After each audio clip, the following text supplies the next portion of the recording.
దశకంలోని 3వ శ్లోకం ఏవం చ ద్విపరార్థకాల విగతా వీక్షాంసి సృక్షాత్మికా బిభ్రాణే త్వయి చుక్షుభే త్రిభువనీ భావాయ మాయా స్వయం మాయాతః ఖలు కాలశక్తిరఖిలా దృష్టం స్వభావోపి చ ప్రాదుర్భూయ గుణాన్ వికాస్య విదదుః తస్యాహ సహాయక్రియాం.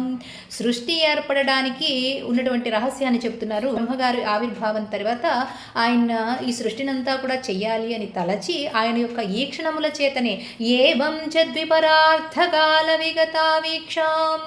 ఏవంచ ఈ విధంగా ద్విపరార్థకాలం, ఒక పరార్థకాలము అని అంటే ఆ బ్రహ్మగారికి పగలట.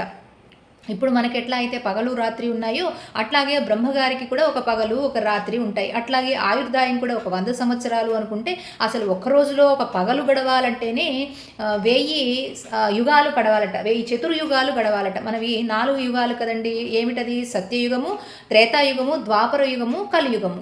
ఈ 4 యుగాలు గడిస్తే ఒక మహాయుగం కింద చెప్తారు. అట్లా 1000 చతుర్యుగాలు గడిస్తే ఆయనకు ఒక పగలట. ఇట్లాగే 1000 చతుర్యుగాలు గడిస్తే ఆయనకు ఒక రాత్రి. ఈ పగలు రాత్రి గడిచినటువంటి 365 రోజులైతే ఒక సంవత్సరం. ఇట్లాంటివి 100 సంవత్సరాలు. అంటే అంత బ్రహ్మగారి వయసు ఎంతో చెప్పండి, 480 కోట్ల సంవత్సరాలు అని చెబుతూ ఉంటారు. 2 పరార్థకాలములు గడిచిన తర్వాత ఈక్షాం శుశ్రూక్షాత్మిక ఆయన సృష్టి చెయ్యాలి అని అనుకున్నప్పుడు రాత్రి గడిచిన తర్వాత మళ్ళీ తెల్లవారే ఏర్పడటాన్ని నైమిత్తిక ప్రళయము అంటారు. ప్రాకృత ప్రళయం అంటే ఆయన వయసు అంతా కూడా అయిపోయిన తర్వాత జరిగేటటువంటిది. ఈ కాలం ఏదైతే ఉందో అప్పుడు అసలు ఎటువంటి సృష్టి జరగకుండా అలాగే ఉండిపోతుందట.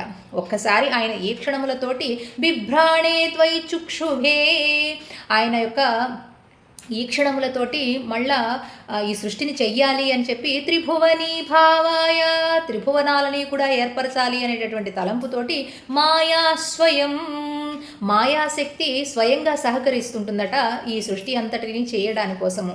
కాలశక్తిరఖిలా దృష్టం స్వభావోపి చ, ఈ మాయాశక్తికి ఇంకా అన్నీ కూడా సహాయం చేస్తూ ఉంటాయట. ఏమేంటి? కాలశక్తి, కాలము, శక్తి, అఖిల అదృష్టము. అదృష్టం అంటే, దృష్టం అంటే కంటికి కనిపించేది, అదృష్టం అంటే కంటికి కనిపించినటువంటిది.